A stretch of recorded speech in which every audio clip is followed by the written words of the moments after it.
थोई विलेज की live incident अदुग सोम नाकंदा अनसम नामु अखोय Assam rifle Sen Manipur दगी लौथोखो गदबनी हाइबा demand तौरेबा अनि जि पुन्ना तुने पुजिलकांदा हंदकी थोई विलेज की इंसिडेंट अमदुग अनसम थमे मफम सिददी करि मफम थमिनिंगी सांद मोस माइ तौरे कुकी गा असम राइफल गा नत्रगा लामी गैना इंडिया लामी ना कुकी दा मतें खरा पांगी हाइबसदी अलोट पनते मसे नागा इचिनौ सिंगना तुमिन्ना लान 2023 दगी लान होरपसिदा अखोइना कयारक लावबा मतमदा नागा इचिनौ सिंगना अखोइना लावबा टाइमिंग दा एनी फॉर्म ऑफ कहनी अखोइ सपोर्ट तो हाइबदि नते एंडोर्समेंट अमदा उबो फंगी देबको बट हंदकी लेंगाक्सि ला मतुंगा लितान थौदो थोलक्पा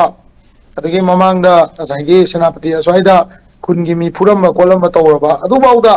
मखोइ मसिगी एंडोर्समेंट केम लेते मैतैना हाइबदो नोइजो हाइ वाइब नते कोइ हाजे मसिदा मैतैगी अदुगी अदागी हाइब लेते मणिपुर मनुंगदा लैबा लानमी ख्वाइ पुनमकना मणिपुर की प्रजा मयामु अमा तोइने येंगमम चंगी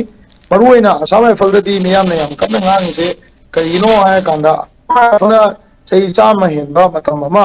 नोरिस्ता लेरपसिदा मरुइना मणिपुरदा अदुक कुइना लेराबदा बॉर्डर की सिक्योरिटी अमदी मागी मैंडेट याउजबा लॉ एंड ऑर्डर मतेंग पांगबसिदा लॉ एंड ऑर्डर मतेंग पांगबदा अयाम मतमदा वैली दा लेजबा मेटेसिंग नत्रगा मेटे लानोबसिंगदा अयाम्बा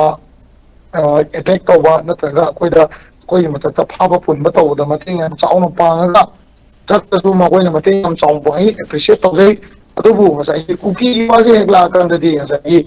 यानबा अमा लेबगुम फाबा पुनबा वालकपा दगी इवन नोमै कापरा बाउदा केनुगी समनाबदा Assam rifle general lieutenant general DG मा कोइना नेशनल मीडिया दा अतै प्लेटफॉर्म दा पाउ फोंदोरपा मतमदा कुकी सिंगबु सेव तौना बोनबा मकोइना पाइबा खुलाइसिंग पाइदे हाइबा कापकपा रॉकेट सिंग कापकतेना हाइबा सुगुम्बा कयामा थेंगनाबदि नागा इनाउ सिंगना ngasi लावरैबसे हौरकपदगी यौना कोइ पुन्ना तौमिनर मगदि खितंगसु इफेक्टिव होइगदबनी अदुबो होय तेंगसु तेंगना तौरैबा थबकतो मोइगी मपादे यौरक्त्रि बाउदी कोइजु मिना उबा खोंना उबा लेतबनिना अदुबो एनएसएन आइएमनदी अनि अकौम स्टेटमेंट थोकिब लेरे कामजोंग ममदा मोइगा पुल्लगा थबक तौरीना हाइप लेरे दगी अतोपा उखुल की जगह दसु मोइगा पुल्ला थबक तौरी हाइप लेरे मसिना हमदि एनएसएन आइएमगी सु पिस्टोक लेरिबनिना एनएसएन आइएमनसु मागी पिस्टोक तौबा मतमदा इंटरलोकुटर दा मसी यामना स्ट्रांग ओइबा सबमिशन अमा तौबा म चंगी मैतैगी सु अकोइसु through government through security adviser through COCOMI अदुम मसिगी सबमिट अदुम तौई अदुबो सही नोइट्रिदी कइनो काना इफेक्टिव यो योतबसेको हंदकी लेंगाक्सिदा हंदकी पालिबा लेंगाक्सिना हुजिक लेरिबा मणिपुर की कंडीशन सिदा न्यूट्रल फोर्स अमा कनो जे लॉ एनफोर्समेंट एजेंसी सिंगजे ओयनबा ngमक्तबा तारगदी मदुगी मांगजबसी याम चावना कुइना लाकनी अदुगा आई वकंदा हंदकी लेंगाक्सिदा मैतैगी कुकीगी नागागी